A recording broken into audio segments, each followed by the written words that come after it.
Bonjour, je m'appelle Robert Moulke, je suis GRT Gaz et je suis en charge de la gazification thermale que je vous présente aujourd'hui. C'est une technologie totalement innovante et on trouve très prometteuse au service de l'économie circulaire. Et je vais essayer de vous expliquer pourquoi. On va commencer tout de suite avec la technologie. En fait, c'est une conversion thermodynamique pour convertir des biomasses, des déchets de biomasse en gaz renouvelable qui permet en même temps de récupérer de l'eau, de l'azote et des sels minéraux.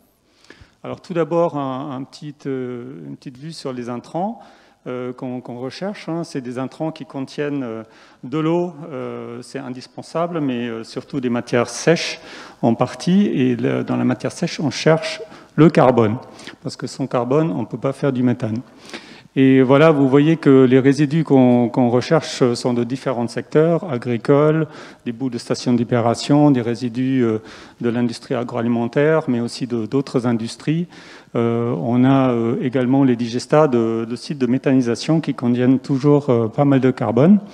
Et pour parler un peu plus des procédés, en fait, il y a deux familles de procédés qui sont assez proches dans la gazification thermale. En fait, le cœur du sujet, c'est qu'on cherche à s'approcher des conditions supercritiques de l'eau qui arrivent au-delà de points critiques à 221 bars et 374 degrés, où justement l'eau change ses propriétés, prend des propriétés de solvant et devient très réactif.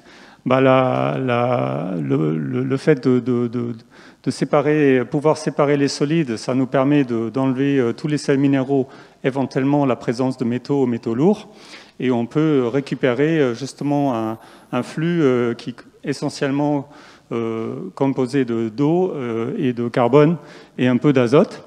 Et voilà, on a la base pour la gazification, je dirais presque épurée.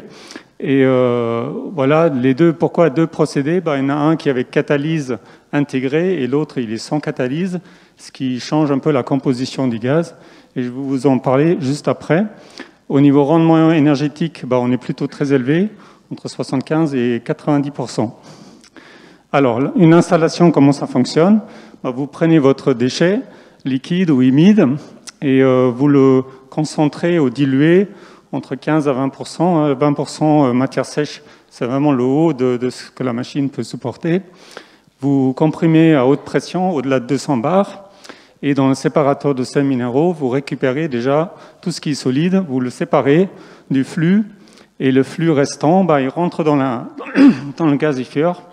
Et là, vous avez soit avec, soit sans catalyse, des niveaux de pression et température différentes. Avec catalyse, l'objectif, c'est de baisser la température de réaction. Vous êtes entre 360 et 400 degrés. Et sans catalyse, vous êtes plus élevé. L'avantage avec la catalyse, c'est que vous poussez la production de méthane. On peut arriver jusqu'à 70% du méthane dans le gaz final. Vu que la conversion n'est pas parfaite, vous récupérez un mélange gaz liquide. Vous récupérez d'un côté de l'eau azotée et de l'autre côté un gaz encore assez pressurisé, supérieur à 200 bars. Et là, vous trouvez notamment le méthane, un peu d'hydrogène et du CO2. D'ailleurs, on le sépare ou on fait de la méthanation et on récupère au final un gaz qui est conforme à l'injection ou qui peut être utilisé dans une station GNV. Juste un exemple pour vous donner une approche concrète. Là, j'ai choisi une station d'épuration. On prend les eaux usées, on génère des boues. Ces bouts-là, ils rentrent dans la gazification hydrothermale et ils permettent une forte réduction déjà des déchets ultimes.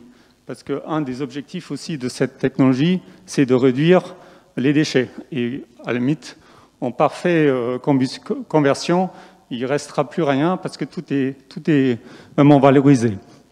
Alors, côté gaz, on a un très haut taux de conversion de carbone en gaz, ce qui permet de valoriser selon différentes valorisations.